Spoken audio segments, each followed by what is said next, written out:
Good afternoon, everyone. Thank you for, oh, I'm going to turn these on. Grace has them on. Can you hear me okay? Yeah. Hopefully on the back. Okay, all right. Afternoon. Thanks, everybody, for coming this afternoon. Appreciate it. Today, I am joined by members of the Stop Project 2025 Task Force, as well as folks from across the diverse Democratic caucus who are helping to lead the charge against extreme MAGA Republicans' radical playbook of Project 2025. While Americans across the country look to leaders here in Washington, D.C. to solve problems, issues of critical importance facing our country, facing families across our land, our colleagues, regrettably, across the aisle, are charging forward in lockstep with the agenda outlined in Project 2025 by former President Trump. For anyone who's looking for proof of that, look no further than the actions of House Republicans over just the past few months and their attempts to provide huge new tax breaks to billionaires, their attacks on education and health care, environmental programs, as you'll hear from my colleagues, and of course their efforts to strip Americans of fundamental freedoms. These actions, in my view, are grossly out of step with the needs and the wants of the American public. And so really, the question is one for House Republicans. It's time for them to make a choice. Project 2025 or the American people.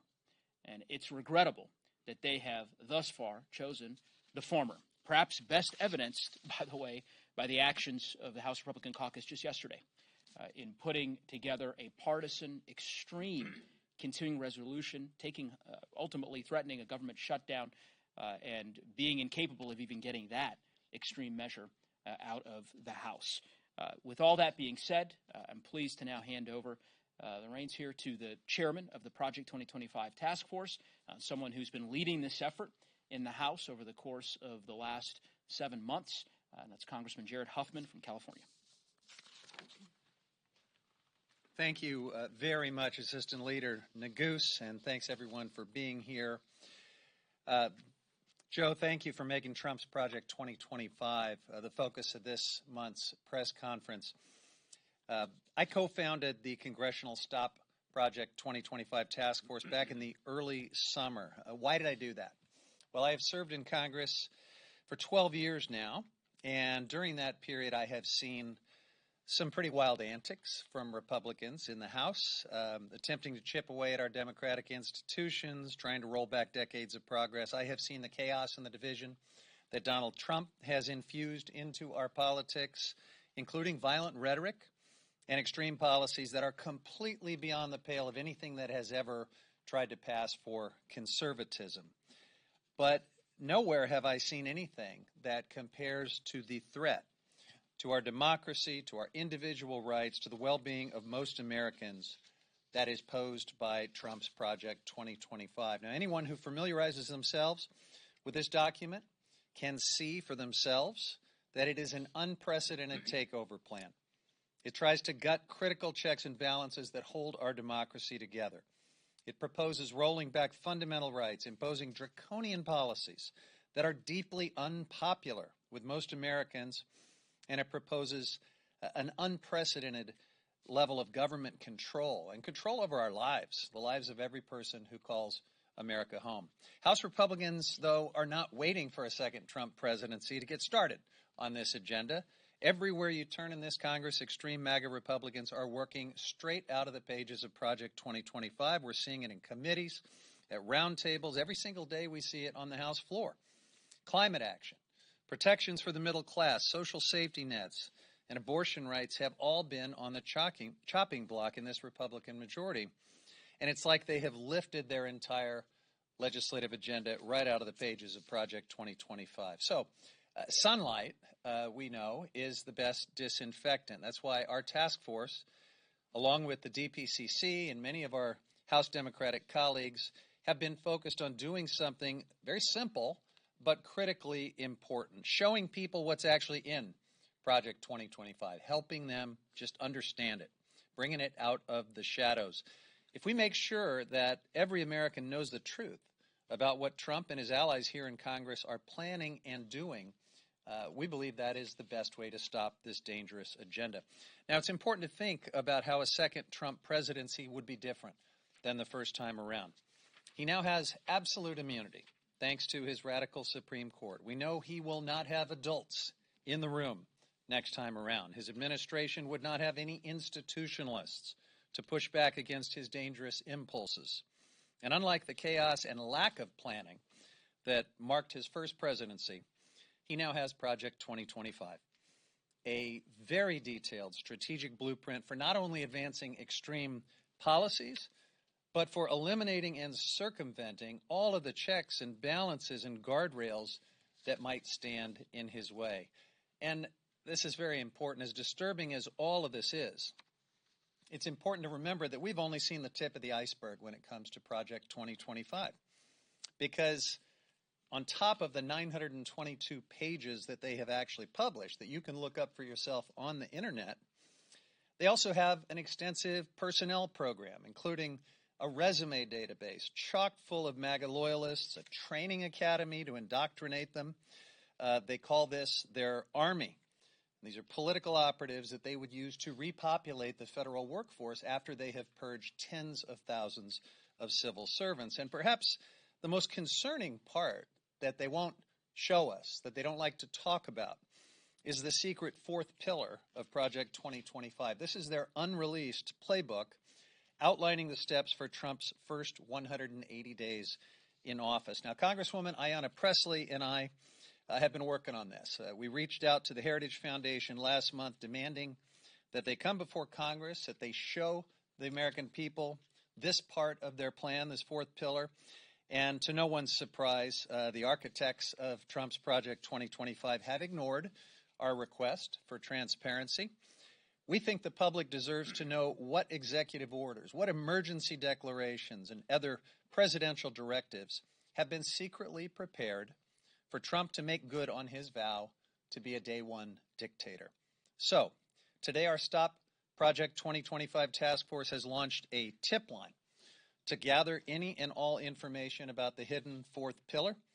And given the extremism of the part we already know about, the published parts of Project 2025, and given the evasiveness of Heritage and its coalition in hiding the most controversial elements of their scheme, we are turning to the public, to anyone who may have seen or authored or come across any part of the secret fourth pillar of Project 2025. We want them to share that information, and we have a dedicated tip line to make that possible. We're going to keep doing everything that we can to uncover their full agenda, to stop this government takeover on behalf of the majority Americans who do not want to live under the dystopic grip of Project 2025. I have a fantastic group of colleagues doing this work alongside me, and I'm so grateful to Representative Lauren Underwood, who has taken an important step for our caucus by introducing a resolution to formally oppose Trump's Project 2025 and to highlight exactly why this plan is so dangerous.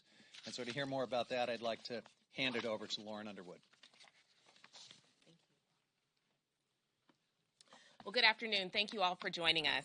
We are here today to talk about Project 2025, Donald Trump's presidential transition project, an alarming and dangerous 920-page plan for destroying our democracy and imposing a radical agenda on our communities.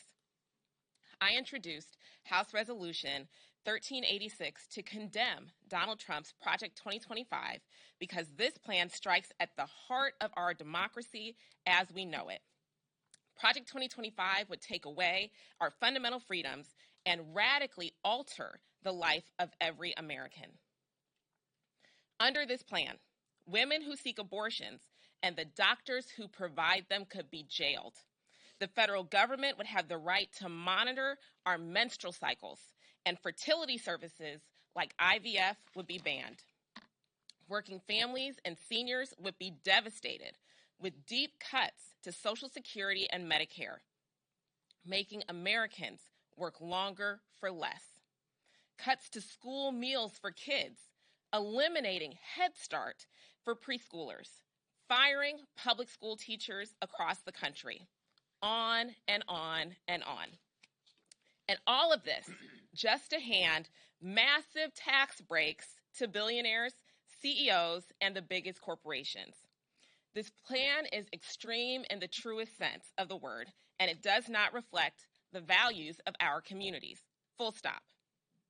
And as one of the only nurses in Congress, the most alarming parts of this plan for me are the attacks on our health care.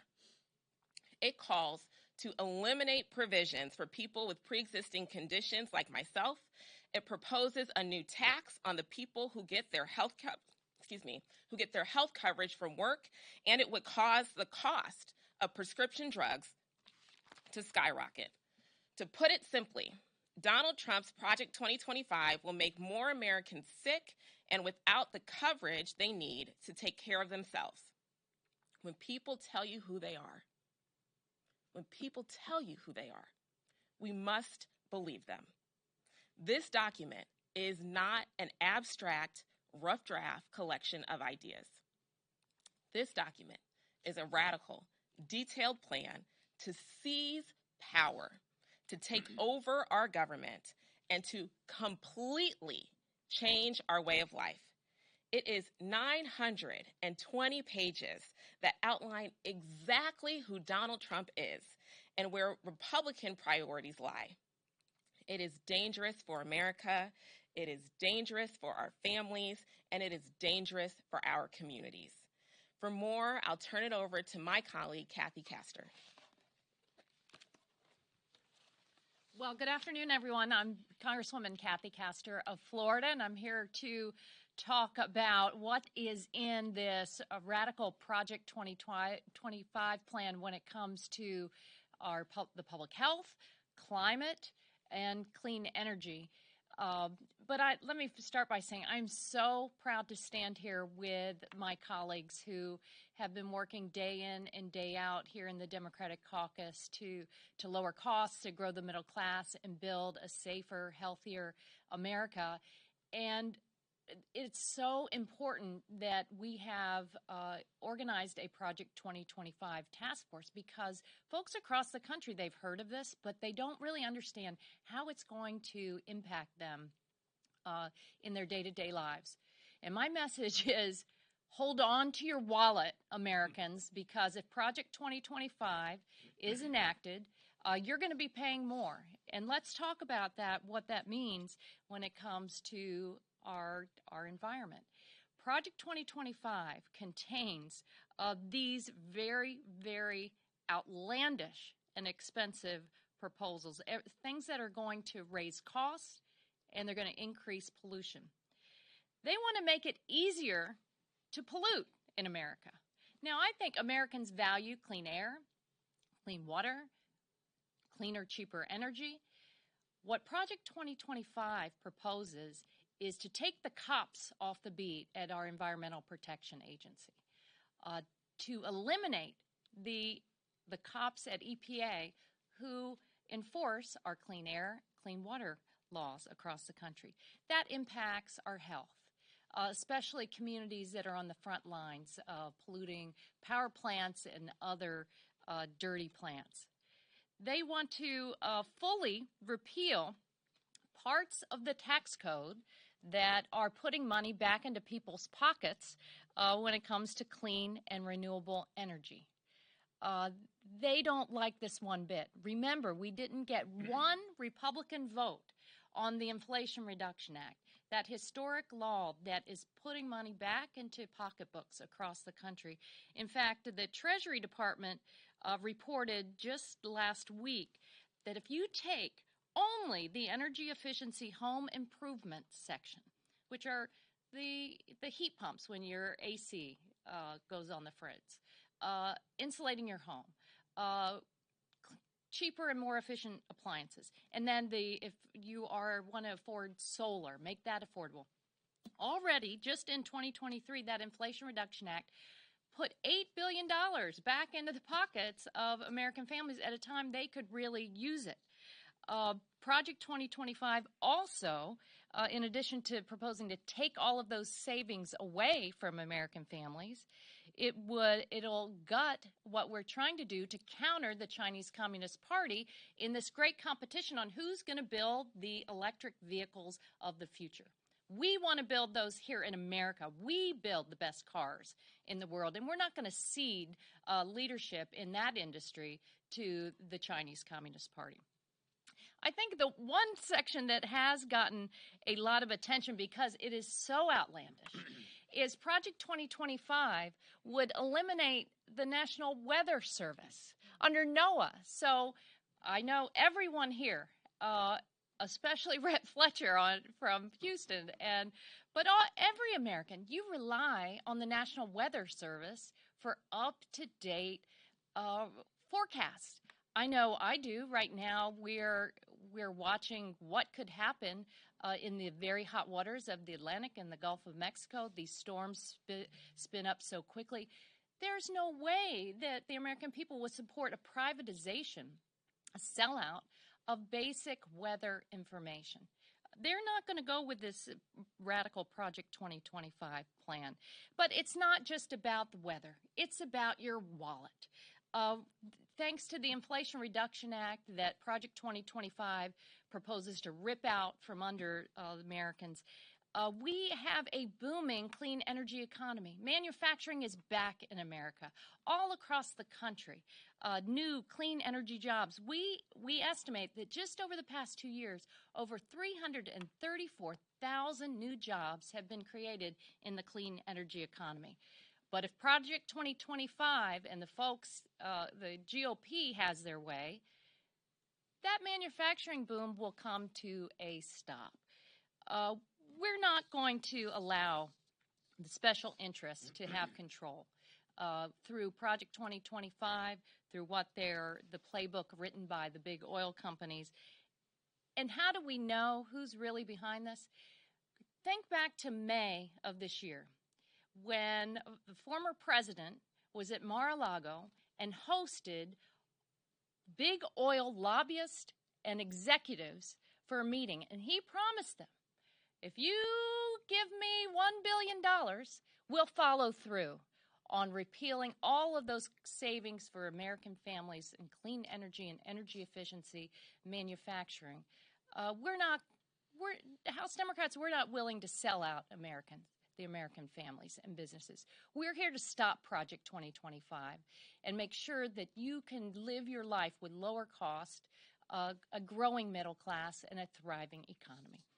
I'm thrilled now to turn it over to my good friend, Representative Lizzie Fletcher of Texas.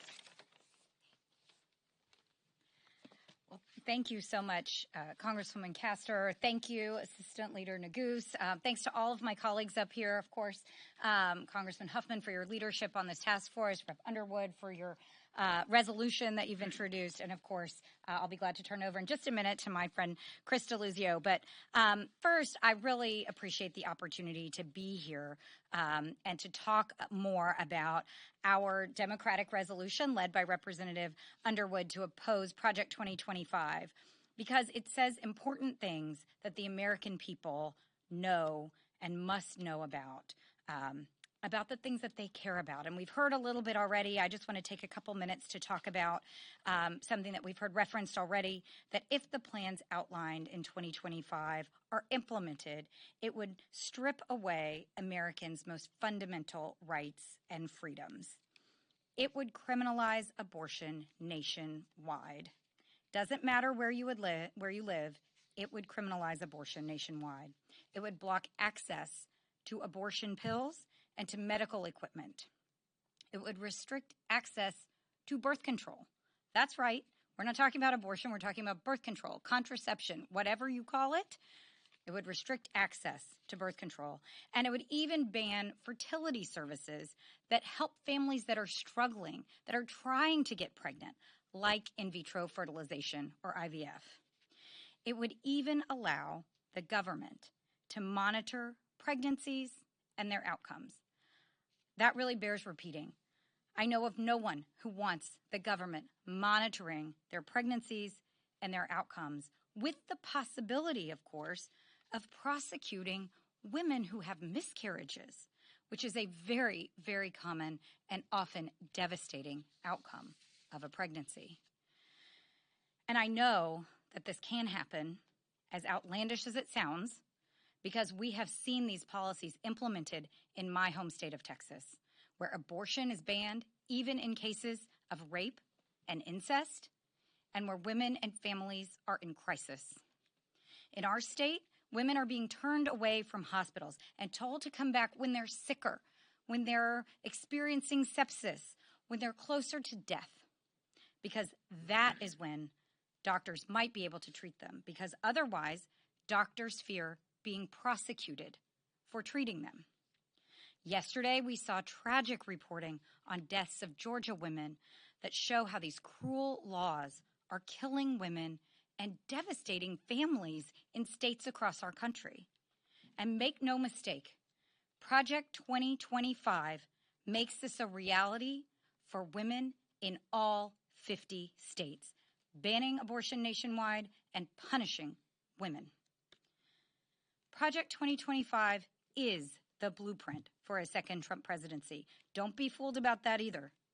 More than 80% of Project 2025's authors held formal roles in the last Trump administration. And to those who suggest that Democrats are being alarmist, I suggest that you take a closer look at what is already happening in Texas and states like it. Democrats in the House and across the country are fighting for our freedoms, for the health, dignity, and autonomy of women and their families across our country, and for working Americans and veterans. And I will now turn to my colleague, Chris DeLuzio, to talk a little bit more about that. Congresswoman Fletcher, thank you, and it's a real treat to join my colleagues. My constituents in Western Pennsylvania, like I think so many good Americans, think our country has a sacred obligation to care for those who serve, to care for my fellow veterans. I use the VA like so many of my fellow veterans do, and I will tell you, Project 2025 really puts at risk our country's ability to care for veterans. It proposes to slash care and benefits for disabled veterans. It looks to cut costs on the backs of future disability rating awards and adjust those standards for existing claims. It continues this trend of outsourcing and privatizing care, where we know our government pays more for worse outcomes relative to what my fellow veterans often receive at VA. It could lead to disenrolling millions of veterans who don't have a service connection designation for care they want to seek within the VA. That could really hurt a lot of veterans. That is one of the main components of what Project 2025 seeks to do around veterans care. It endorses, Project 2025 endorses Trump-era efforts that tried to downsize and close VA hospitals. And as we all know here on the Hill, we just had to help the VA meet growing demand because of the success of the PACT Act. This is not the time we should be closing facilities in VA. We should be growing them. And yet, Project 2025 looks to save a few bucks, a lot of bucks, on the backs of veterans. And the question is why? You've heard about it. Massive tax cuts for billionaires, huge corporations. Typical family of four in Pennsylvania under Project 2025's tax plan would see a tax increase of around $3,000 a year. Now, if you make over $10 million a year, you'd get a $1.5 million tax cut. That's crazy to me. And it's not just working families. Union brothers and sisters would see their freedom at risk as well. What Project 2025 seeks to do, proposing a ban on card checks, one of the main strategies workers have to organize and form a union and bargain collectively, would weaken the National Labor Relations Board, the NLRB, its watchdog role overseeing workers' rights and organizing campaigns. It urges a ban on public employee unions and allows states to ban unions altogether. You know what's not in Project 2025? The PRO Act, which is a top priority of Democrats here in Washington, to give workers all over this country the freedom to form and join a union. And we know what Project 2025 would mean for seniors and drug costs. It would take away the power of Medicare to negotiate drug prices, a total handout to Big Pharma at the expense of seniors who would see those bills go up. I call that rank corruption, but it is trying to take money out of the pockets of seniors to enrich Big Pharma. This is not a vision in Project 2025 that my constituents, that I think the American people want. It's important that they know what's in it and they see that folks around here are doing something to stand up against it, and my colleagues here are leading that fight. So I'm happy to turn it back over, Assistant Leader Neguse. So again, I want to thank each and every one of my colleagues, and in particular, I want to thank Representative Underwood, DPCC Co-Chair Underwood, for introducing HRES 1386, which is a critical resolution in opposing Project 2025 for all of the reasons that my colleagues so eloquently articulated in terms of the impacts that it would have on American families, and would challenge House Republicans to take up the resolution. As Chairman Huffman referenced, sunlight being the best disinfectant. Let's have that debate about Congresswoman Underwood's resolution and ultimately Project 2025. In my view, I think that debate would be very illuminating for the American public. With that, we'll take some questions.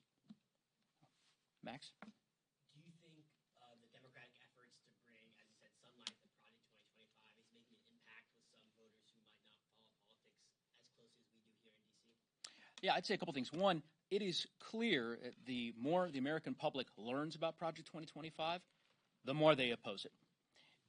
The policies that are embedded within Project 2025 are deeply unpopular with the American public, with the vast majority of Americans in Colorado and in Florida and California and Texas and Illinois, in Pennsylvania, you name it. And so I think it's important for us to expose more of Project 2025 and the dangerous ramifications it would have for the country. And that's precisely what HRES 1386 does, and why I'm so grateful to Congressman Underwood for introducing it. Yes, and then we'll go back. Thanks so much for doing this. I'm curious, Donald Trump has been on the political stage for 9 years. He's looking to win another term. I'm curious if Democrats believe if you all take back the House, if Vice President Harris becomes president, do you believe that this will extinguish Trumpism, that this will start to turn the tide against some of what you all describe as these extreme radical proposals, or do you think that this will continue to have legs even if Donald Trump is defeated at the ballot box and you all retake the House in January?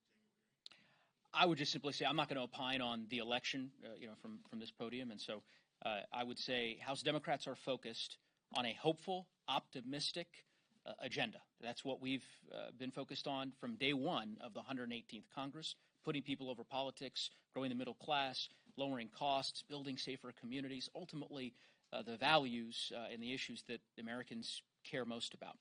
And that will remain our focus. Beyond that, I don't know that I want to delve into the election from here. Yeah. Thank you. Thank you so much for doing this, Professor. I wanted to ask Mr. Huffman actually about the Project 2025 hearings that you have planned. I heard they're January 6th style. I'd love to know what the goals are and what you hope. Yeah. So thank you very much. I've been delighted with the way our caucus, including the DPCC, under the leadership of Representative Underwood and her colleagues, have made Trump's Project 2025 an important part of their work. And next week, the Steering and Policy Committee is doing something very important. They are having a hearing-type event here in the Capitol on Tuesday. It will include real stories from real people. It is going to be a very, very compelling event, but I should probably defer somewhat to my colleague Lauren Underwood if you want to speak any more about this. I'll be part of it. You're going to see some of the leaders of the House Democratic Caucus and certainly members of the Steering and Policy Committee Tuesday here in the Capitol. Very, very important event. I would just also add that we've seen the MAGA extremists here in the House Republican Conference begin to pull out parts of Project 2025 as they pulled together their appropriations bills. Most recently, that failed yesterday, as they have pulled together so many extreme radical proposals across different policy topics. We're going to be calling out that extremism as part of these hearings as well, making sure the American people understand that their agenda is already being put to work. It is not something that's theoretical or hypothetical.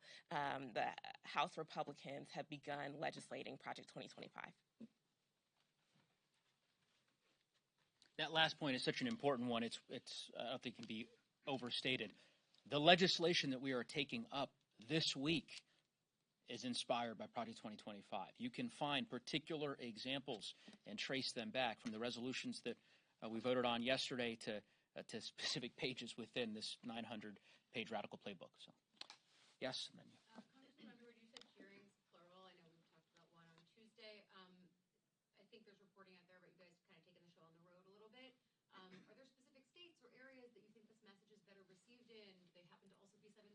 States, I mean, like, where do you think we would be seeing you as you take this outside of the building? When I said hearings, I meant hearing. And I'm really looking forward to participating next week. Yes, ma'am. Thank you so much. But I will say that I have certainly been in conversations with leadership about the possibility of multiple hearings and doing some of those out in other parts of the country. I personally think that would be a great idea, and I think there's a great chance of that happening, but details TBD. You could break the news right here. Yes, sir. First of all, as a former weatherman, I appreciate the weather talk. Wow.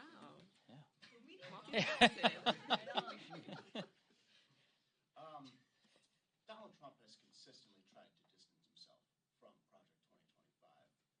Do you just not believe him, and do you plan on continuing to tie him to it, even if he continues to disavow it? Anyone like to answer? Look, we all know that you can't believe the time on Donald Trump's watch.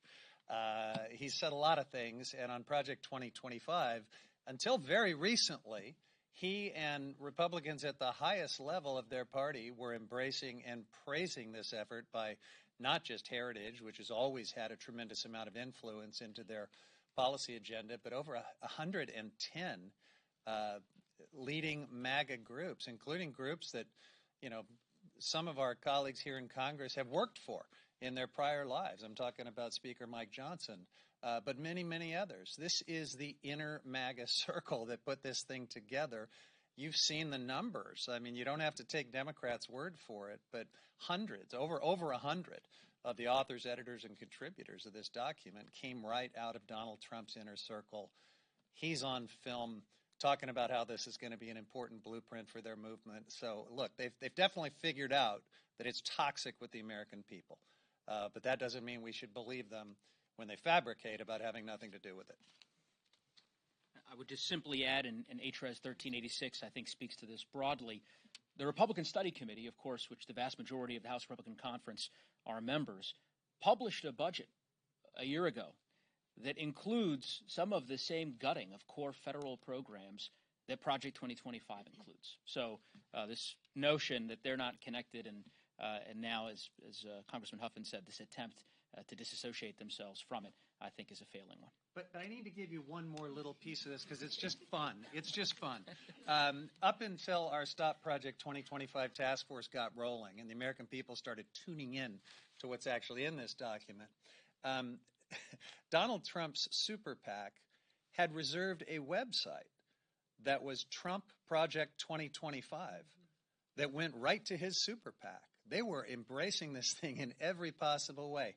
And then they quickly memory holed that and changed the link from that URL to go to a series of self-serving rebuttal points about what Democrats are saying about Project 2025. So, look, these people are not very believable, and we could spend the rest of our time together having lots of fun poking holes in what they're saying. Any questions? Okay. All right. Thanks again for coming. We appreciate it.